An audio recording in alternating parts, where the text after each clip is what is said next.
Very good morning 9th class. How are you बेटा?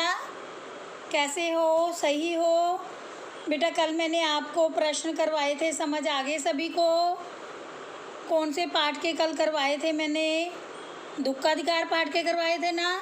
आज हम रहीम के दोहे करवाएंगे। वैकल्पिक प्रश्न है बेटा, जैसे कि मैंने आपको कहा है ये लिखने ज़रूरी नहीं है और इसके प्रश्न बहुत ज़्यादा हैं। रहीम के जितने भी दोहे हैं उन हर दोहे से वैकल्पिक प्रश्न है बेटा। ये ध्यान से सुने, ठीक है? और ध्यानपूर्वक सुने आप, और जो लिखना चाहते हैं लिख भी सकते हैं बेटा, कोई कंपल्शन तो है नहीं है, लेकिन आपके लिए अच्छा लिखोगे तो, क्योंकि आपको आसानी से लर्न कर लोगे एग्ज़ाम में, वरना आप ढूंढते रह जाओगे क्वेश्चन पढ़ के इसमें बुक में से छाँट के। तो इसलिए बेटा अगर आप इनको लिख लोगे तो ज़्यादा बेटर है। वैसे कोई कंपल्शन भी नहीं है, ध्यान से सुनिए, ठीक है? हाँ जी, आइए हम सबसे पहले करेंगे बेटा रहीम के दोहे।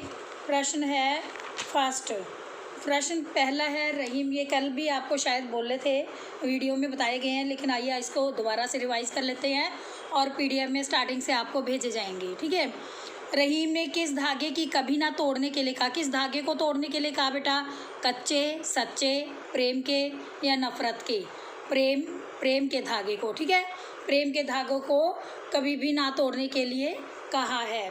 सेकंड क्वेश्चन है गांठ पड़ना, इस दोहे का क्या अर्थ है? गिट्ठा पड़ना, विवाद होना, मिल जाना या शंका उत्पन्न हो जाना। गांठ पड़ना होता है बेटा रिश्तों में शंका का, संदेह की भावना का होना, इसलिए शंका उत्पन्न हो जाना, ठीक है? प्रश्न 3 है मत तोड़ो चटकाए, इसका क्या आशय है, इसका क्या मतलब है बेटा? मत तोड़ो चटकाए कि एकदम तोड़ना नहीं चाहिए, इसका मतलब ये है, लेकिन इसका आशय क्या है कि बिना सोचे विचारे संबंध तोड़ देना, बहुत बातें करना, चटखारे लेना या चटपटी बातें करना। तो इसमें आएगा बेटा बहुत बिना विचारे सोचे विचारे संबंध तोड़ना, यानी संबंध को नहीं तोड़ना चाहिए। मत तोड़ो चटकाए, बिना सोच विचार कर कभी भी संबंध को, रिश्तों को नहीं तोड़ना चाहिए, ठीक है बेटा? अब आगे आ जाइए, आगे है प्रश्न टूटे से फिर ना मिले, इसका क्या तात्पर्य है, इसका क्या अर्थ है? टूटे से फिर ना मिले, बिछुड़कर मिलना, बिछुड़कर ना मिलना, बिछुड़ते रहना या बिछुड़ते हुए रोना। क्या आएगा इसमें से बेटे? टूटे से फिर ना मिले। टूटे से फिर ना मिले का मतलब होता है बेटा इसमें बिछुड़कर ना मिलना। क्या होता है? बिछुड़कर न मिलना। आगे है चटकाए, कैसा शब्द है, किस प्रकार का शब्द है? तत्सम है, तद्भव है, देशज है या विदेशी है? चटकाए यह अपना देसी भाषा का शब्द है बेटा, देशज, ठीक है? कवि ने अपनी व्यथा कहाँ छिपा कर रखने के लिए कहा है? व्यथा कहते हैं दुख को, अपने दुख को कहाँ छिपाने के लिए कहा है बेटा कवि ने? घर में, मन में, वन में, घन में। वन होता है जंगल, घन होता है आकाश, मन होता है मन, और घर अपने घर में।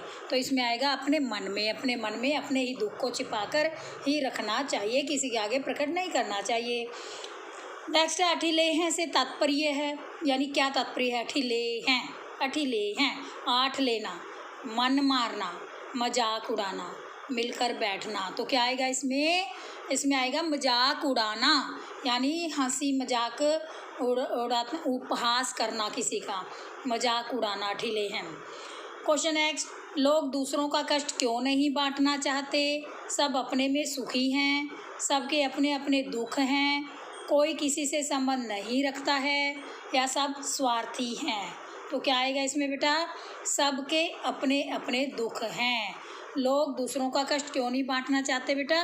क्योंकि सबके अपने अपने दुख हैं। उसके बाद है रहीम के दोहों की भाषा कौन सी है? मैथिली, अवधी, ब्रज, राजस्थानी। ये पहले भी आपको बताया गया है, अब तो लर्न हो ही गया होगा बेटा, ब्रज भाषा है। रहीम के दोहों की ब्रज भाषा है। उसके बाद एक ही साधई सब सधई दोहे में कवि ने किसका विरोध किया है? विरोध किसका विरोध किया है? एक ही साधी, यानी एक के सफल होने से सभी सफल हो जाते हैं। पूजा का, एक इष्ट का, बहुदेववाद का, संभाव का। इसमें आंसर आएगा बहुदेववाद, यानी कवि जो कहता है वह कहता है कि बहुत सारे भगवानों की पूजा करने से आपकी इच्छा पूरी नहीं होगी। बहुदेववाद यानी एक इष्टवाद होना चाहिए, ठीक है? तो बहुदेववाद का कवि ने विरोध किया है। आगे है इन दोहों में अलंकार कौन सा है? अनुप्रास, यमक, श्लेष, अतिशोक्ति। अनुप्रास अलंकार है बेटा। आगे क्वेश्चन है रहीमन, मूली, सींच, बो में मूल ही किसको कहा गया है? मूल ही शब्द है ना, रहीमन, मूल ही, सींच, बो। तो इसमें जो मूली शब्द है इसको क्या क्या कहा गया? देखिए, मूली, मूलधन, जड़ और देश। तो इसमें आंसर आएगा जड़। क्या आएगा इसमें आंसर? जड़। नेक्स्ट क्वेश्चन है सब साधे सब जाए। इसका क्या मतलब है? कि सबको प्रसन्न करने से सब नष्ट हो जाता है, या सारे साधु अपने आप चले जाते हैं, या सभी सज्जन जा रहे हैं, या सबको प्रसन्न करना कठिन है? सब साधे सब जाए, सबको प्रसन्न करना बहुत ही कठिन है। हाँ, सबको सेटिस्फाई तो हम भी नहीं कर सकते, ठीक है ना। तो इसलिए सब साधे सब जाए, सबको प्रसन्न करना कठिन है। नेक्स्ट क्वेश्चन है अघाए। अघाए का मतलब क्या होता है?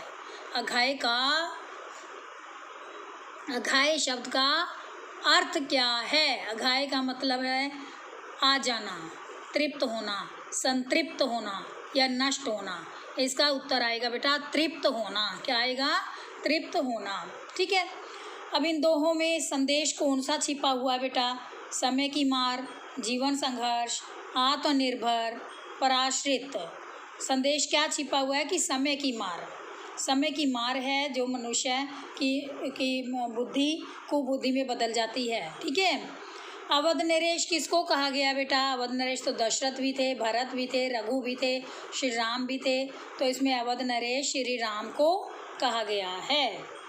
कवि के अनुसार विपदा पड़ने पर मनुष्य को क्या करना पड़ता है?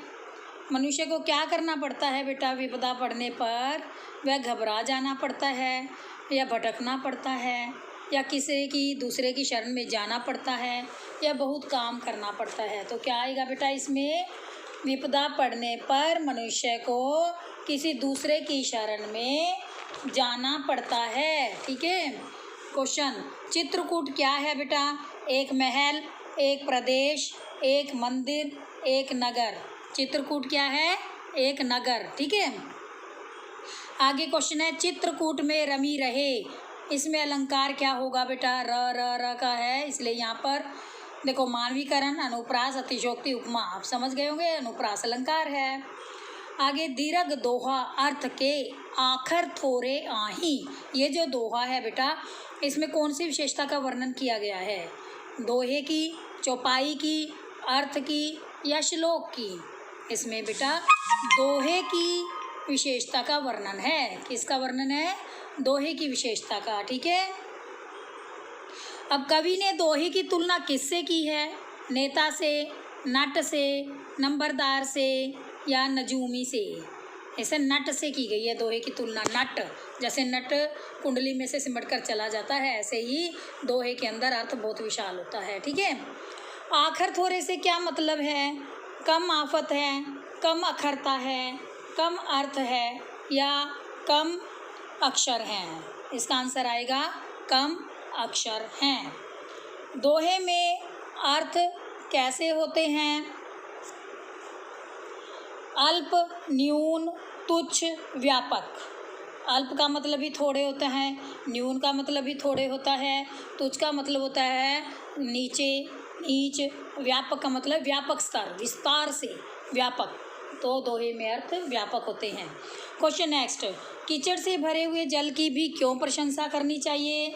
धरती की नमी बनी रहती है, इसे पीकर लघु जीव तृप्त होते हैं, मिट्टी गीली रहती है, या इसमें मच्छर पैदा होते हैं? क्या आएगा इसमें? क्योंकि इसे पीकर लघु जीव जो छोटे प्राणी हैं ना, वो भी तृप्त हो जाते हैं, उनकी प्यास बुझ जाती है। उसके बाद है सागर के पास जाकर भी लोग प्यासा क्यों रह जाते हैं? पानी बहुत गहरा होता है, पानी में रेत होती है, पानी खारा होता है, या पानी बहुत ठंडा होता है? क्या आएगा बेटा इसका आंसर? कि पानी खारा होता है, इसलिए सागर के पास जाकर भी हम प्यासे वापस लौट आते हैं।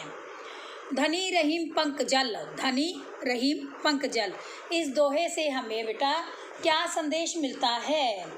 खारा पानी पीने योग्य नहीं रहता, समुद्र के पानी में झाग होता है, कीचड़ का पानी साफ होता है, या भावग्रस्तों की सहायता करनी चाहिए? तो इसमें आंसर आएगा बेटा आपका कीचड़ का पानी साफ होता है। मैंने टिक भी लगाए हुए हैं बेटा, आपको समझने में आसानी रहेगी, ठीक है, आपको कोई मुश्किल भी नहीं रहेगी।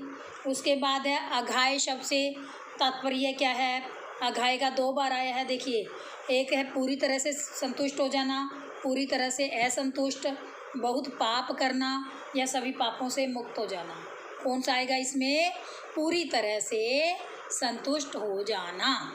क्वेश्चन 28, वैभवशाली का वैभव कब व्यर्थ है, यानी कब बेकार होता है? जब वह सबकी सहायता करता है, जब वह अभावग्रस्तों की सहायता नहीं करता, जब वह पूजा पाठ करता है, जब वह आडंबर नहीं करता।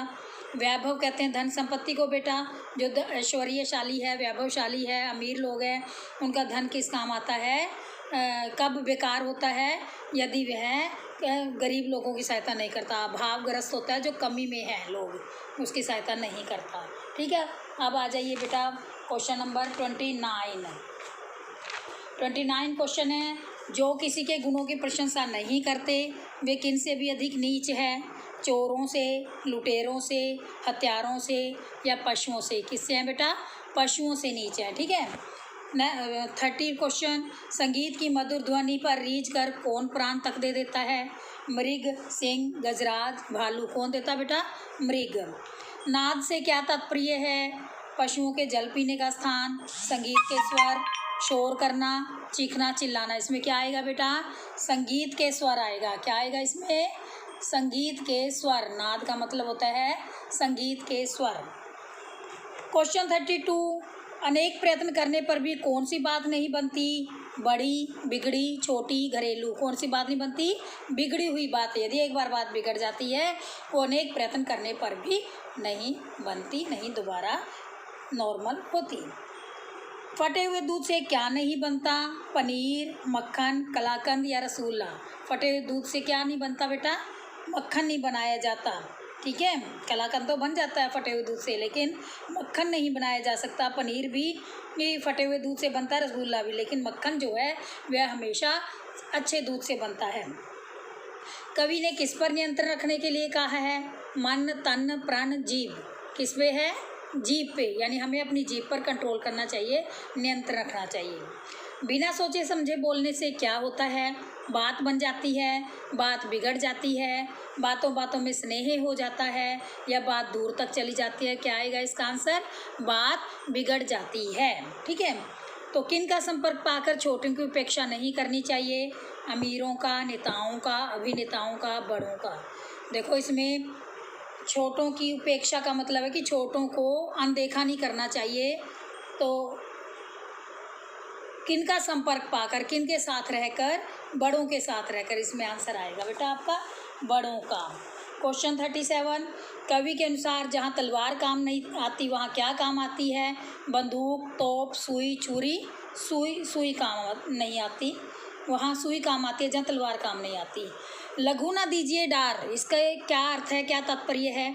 किसी की निंदा ना करो, छोटे बड़े सबका महत्व है, किसी को फेंको मत, छोटी डाल को मत तोड़ो। इसमें आंसर क्या आएगा? लघु ना दीजिए डाल, यानी छोटे बड़े सबका महत्व है। विपत्ति में मनुष्य का साथी कौन है? मित्र, संपत्ति, पत्नी, भाग्य। क्या है बेटा? सबसे अधिक तो संपत्ति है मनुष्य का, धन है मनुष्य के पास, तभी उसके सभी सहायक हो सकते हैं। ठीक है, तो आगे है कि जलज का क्या मतलब होता है? जल आना, वर्षा होना, कमल या बादल बनना। जलज को तो कमल कहते हैं। ठीक है, जल के बिना कमल को कौन सुखा देता है?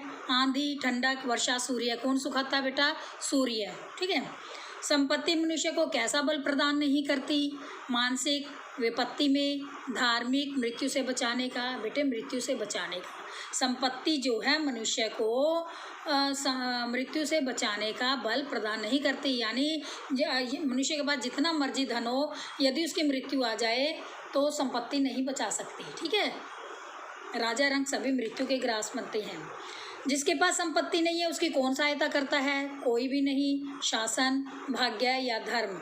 बेटा जिसके पास संपत्ति नहीं है कोई भी सहायता उसकी नहीं करता है। मोती कब तक मूल्यवान है? जब तक सीप में बंद है, सीपी से बाहर आने पर, जब तक उसमें चमक है, या जब वह बिकता है। बेटा मोती तब तक मूल्यवान है यदि उसमें चमक है, यदि वह सुंदर लगता हो। ठीक है। चून के लिए सबसे महत्वपूर्ण क्या है? घी, शहद, मक्खन, पानी। पानी सबसे अधिक मूल्यवान है। किसके लिए है बेटा? चून के लिए। किसके लिए है पानी अधिक मूल्यवान? चून के लिए पानी सबसे अधिक मूल्यवान है। अब है क्वेश्चन नंबर 46। रहीमन पानी राखिए दोहे में क्या संदेश छिपा हुआ है? निहित का मतलब होता है छिपा हुआ। सदा मोती पहनो, स्वाभिमानी बनो, सबको चूना लगाओ, मन मर्जी से जीवन व्यतीत करो। आप क्या समझते हैं बेटा? स्वाभिमानी बनो। स्वाभिमानी यानी अपने आत्मसम्मान को बनाए रखो, स्वाभिमानी बनो। ठीक है। अब है क्वेश्चन 47। इस दोहे में पानी शब्द का प्रयोग 3 बार हुआ है, जिसके अर्थ हैं इज्जत, चमक, जल, धर्म, काम, अर्थ, सुबह, दोपहर, संध्या, बचपन, जवानी, बुढ़ापा। इसमें सबसे पहला आएगा इज्जत, चमक और जल। यानी इज्जत मनुष्य की, चमक मोती की और जल जो है आटे के लिए। तो ये आपके क्वेश्चन बेटा संपूर्ण हो गए हैं। अब आपने इनको लर्न करना है अच्छे से। आपके ये सभी आई थिंक सभी पाठों के आपके प्रश्न उत्तर हो चुके हैं बेटा। अगर कोई रहता है तो आप मैसेज कर सकते हैं, कोई भी अगर पाठ रहता है। ठीक है। वैसे तो आपके सभी पाठों के हो चुके हैं। तो अब आपको बेटा टेस्ट दिया जाएगा। पहले आपको पीरियड टाइम में ही आपको टेस्ट देंगे हम। पीरियड टाइम में एक्स्ट्रा टाइम नहीं मिलेगा। और जो आपका लेखन कार्य है बेटा वो आपको पीरियड टाइम में करना होगा और पर्सनली नंबर पर आप भेज सकते हैं उसको। ठीक है। आपकी कॉपी चेक करके पहले भेजूँगी, उसके बाद आपके टेस्ट लिए जाएंगे। ओके बेटा, हैव अ फाइन डे।